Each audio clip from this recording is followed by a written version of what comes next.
अस्सलाम वालेकुम। सबसे पहले आप सल्लल्लाहु अलैहि वसल्लम पर दुरूद शरीफ भेजते हैं।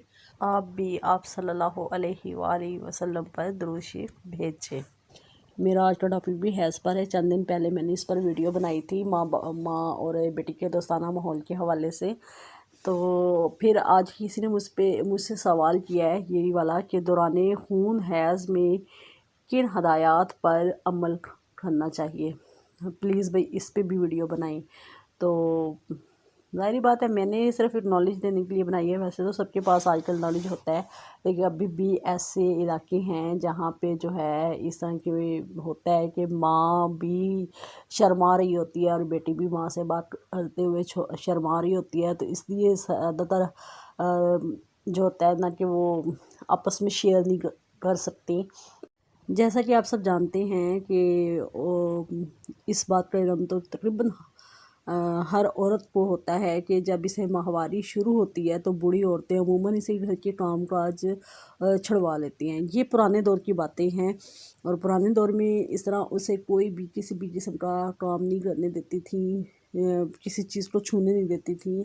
आप देखें ना, हम लोग तो इसमें ये होता है कि इस्लाम में जो है हम कुरान पाक को, तस्बीह, जाए नमाज वगैरह इन चीज़ों को नहीं छूते।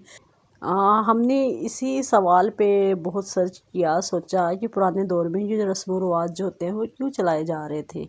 बहुत सोचना समझने के बाद हम इस नतीजे पे पहुंचे हैं कि पुराने साइंसदानों के इस ख्याल के मतहत दौरान खून जो होता है हैज़ औरत को आना, यानी कि आना और औरत का उसमें आराम करना जो होता है वो बहुत ज़रूरी होता है। ठीक है, क्योंकि औरतों के दिमाग में ये बात भर दी जाती है कि खून हैज़ गंदगी और नापाक होने की निशानी है। अब इसमें ये होता है कि यानी कि दौरान खून जो होता है आराम करना बहुत ज़रूरी होता है, लेकिन पुराने दौर में ये होता था कि औरतें जो हैं वो आराम बहुत कम करती थी। तो इसलिए उनकी जो बुज़ुर्ग हजरात जो होती थी बड़ी, वो उन्हें वैसे अगर कहती कि आप आराम करें तो वो उन्होंने आराम नहीं करना। बस उन्होंने ना अपने ही तरीके से ना एक उनके दिमाग में ये बात बिठा दी थी कि आपने किसी चीज़ को नहीं छूना, क्योंकि ये जो नापाक चीज़ें नापाकी होती है, नापाकी के दौरान आपने खाना नहीं बनाना, बर्तन नहीं छूना, किसी भी किचन में नहीं जाना। तो वो बस अपने ही तरीके से वो इस तरह से समझाती और वो नस्ल दर नस्ल चलता आ रहा था। तो इस तरीके से वो फिर ना ख़वातीन जो होती थी वो उन दिनों में ना बस आराम जो है वो करती थी, बाकी काम छोटे मोटे कर लेती थी, लेकिन बस वो इस तरह की ना रेस्ट में रहती थी। हकीकत में तो ये है कि जब भी लड़की को या ख़वातीन को जो होता है वो पीरियड आते हैं तो उसमें उसको के लिए आराम ज़रूरी होता है। ऐसे कामों से परहेज़ किया जाता है जो ज़्यादा यानी कि हैवी काम होते हैं या मुसलसल यानी एक ही उसमें रफ्तार में करने वाले होते हैं। यानी जैसे खड़े रहना है तो खड़े ही रहे, बैठे हैं तो बैठे ही रहे। क्योंकि जब से पीरियड होते हैं तो पीरियड के दौरान जो होता है औरत बहुत कमज़ोर भी हो जाती है, कमज़ोरी फील भी कर रही होती है और उसके मिजाज में अमूमन चिड़चिड़ापन भी आ जाता है, तकलीफ़ में भी होती है, उसे चिड़चिड़ापन आ जाता है। उसका जो होता है जिस्म का निज़ाम वो डिस्टर्ब हुआ होता है। तो उसमें उसे जो होता है घर के ज़्यादा काम जो होते हैं ना, कामों का बोझ नहीं डालना चाहिए, क्योंकि जिस्म के से खून निकल जाने की वजह से औरत काफ़ी कमज़ोर होती है, लिहाजा उसको आराम की ज़रूरत होती है।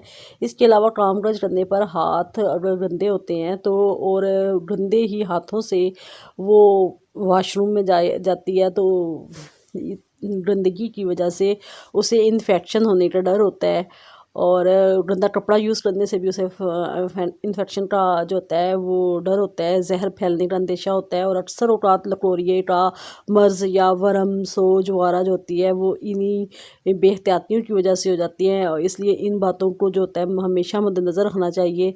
ये जान लेना ज़रूरी है कि औरत को जब पीरियड आते हैं तो उससे काम जो होता है वो करना चाहिए, लेकिन ऐसे काम नहीं करने चाहिए कि जिससे वो मुसलसल खड़ी हो या कोई ऐसे यानी कि होता है कि वज़न उठाने वाला जिससे उसे कोई वरम कोई सोजिन वगैरह ना हो जाए।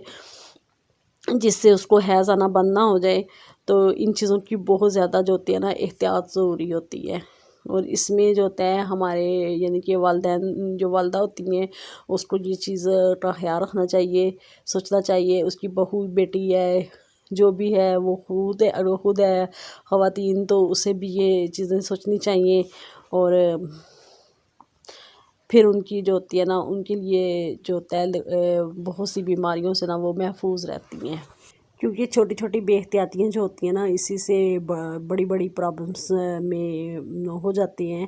اس لیے خاص طور پہ ان دنوں میں جو ہوتا ہے صفائی کا خیال رکھنا چاہیے اپنی جسمانی، یعنی کہ مطلب جو کپڑا وغیرہ آپ یوز کر رہے ہیں تو اس کو جو ہوتا ہے وہ گرد آلود نہیں ہونا چاہیے۔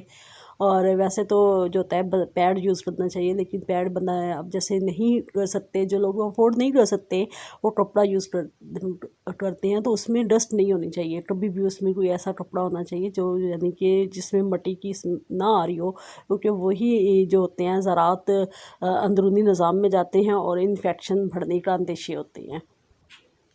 اپنی دعاؤں میں ہمیشہ مجھے یاد رکھیے گا۔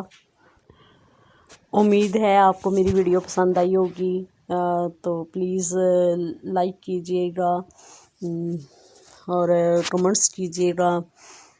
نئی ویڈیو کے ساتھ، نئے ٹاپک کے ساتھ پھر حاضر ہوں گی۔ اللہ حافظ۔